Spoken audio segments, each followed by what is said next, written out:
Okay, week 3, we did the Madam X, which is a pretty simple fly. There's not much to it. We're gonna use 3 materials. We've got our elk hair, we've got a rubber leg, and we've got our body, which is our floss material. You can substitute floss for the color of thread that you want the body.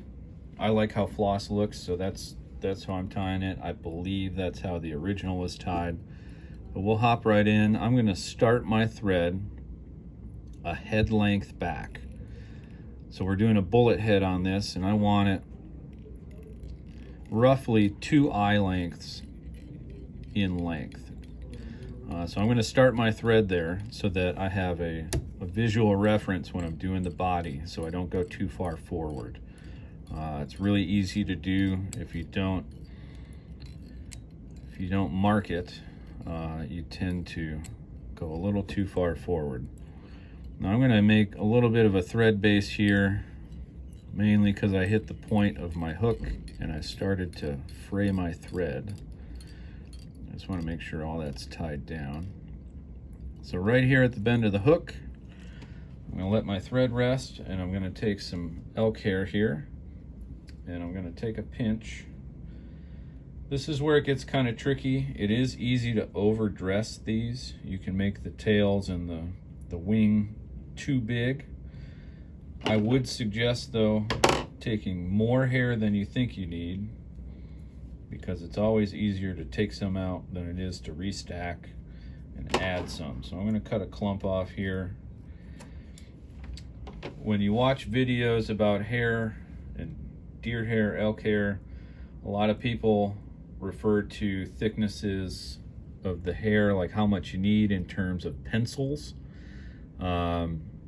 This tail is probably about a matchstick, so really not that much hair. We don't want too much, again, because with light thread it's hard to bind down all of it. I'm using an 8/0 thread. Again, you can use heavier. 8/0, I don't know, I just like it. So once I get all the under fluff out, if you spread these and then run your fingers through it, or a brush, especially if you're working with more hair, a comb really helps. But small amounts, you can get it out with just your fingers.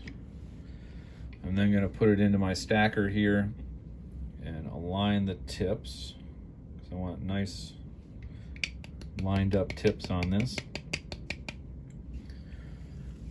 And when I open this, you'll see all those tips are nicely stacked. And I'm going to pull those out, get rid of any loose fibers that are short, that didn't stack. And I'm going to make this tail about a shank length in length. So I'm going to set that down. You can make it longer, you can make it shorter. A shank length, or not a shank length, a gap width in length is where I like it. So I'm going to set that there. Once I get my measurement, I'm going to pinch with my left hand. I'm going to take my thread, I'm going to go straight up and in between my thumb and forefinger, and I'm going to pinch it. This thread is not touching this material, it's held between my fingers. Now I'm going to pull straight down, and what that does is it allows me to keep all of this hair on top of the hook shank. Once I get a couple of those, I can wrap forward a little bit, and then I can double check my measurements. I like where everything is. Now I can pull down. I'm gonna fold all these back, advance my thread to where my head's gonna start, and then I'm gonna wrap over them, and you'll see why here. It's just a little easier to maneuver your thread around when the butts aren't in the way. So I'm gonna fold these up, come in and try to cut those real close with my scissors. And now I'm going to take my thread and I'm just going to clean all this up. I'm going to bind it all down, and I'm going to wrap backwards. And that allows me to have a nice smooth body. So So as I come back, I am going to start using a little bit more tension, more thread pressure, because I want these to flare just a little bit. And if they roll on you, you can maneuver them around. And once I'm sure that that's nice and tied in tight, I'm going to leave my thread hanging right at the base of that tail. I'm going to take my floss. This is a bright yellow from Uni. And I'm going to take that, and again, I don't want any bumps. You're not really going to get a bump from floss, but it's a good habit just to tie it in the length of the body. And we'll tie that in. Leave our thread hanging right where our head's going to start. And now I'm going to start wrapping this body in touching turns. Watch out for the hook point. It will grab your threads. And I'm going to wrap this again in touching turns. I don't want to see any elk hair or deer hair in between these threads. So I'm going to wrap that up to the end of our body and a little bit past, because I'm going to show you a trick that I showed a couple people Monday. I'm going to capture that with 2 turns. I'm going to fold this back on itself to where I want my head to kind of start, and I'm going to leave it there. I'm not going to cut it off. In class we cut it off just to make things a little easier, and I'm going to let it just hang out the back. Now we're ready for our wing slash head, and we're going to do the same thing we did with the tail. I'm going to take some elk hair. I'm going to cut a little bunch off of here, and I'm going to stack them, and I'll show you the hair removing. So when you cut this off, your tips are all over the place.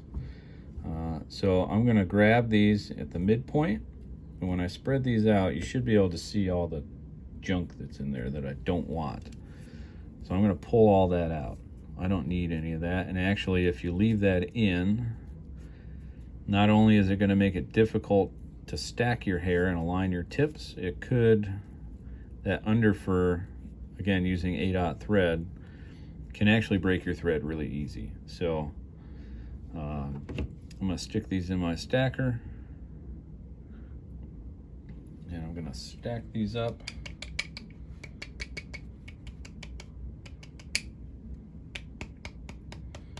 Make sure all the tips are down.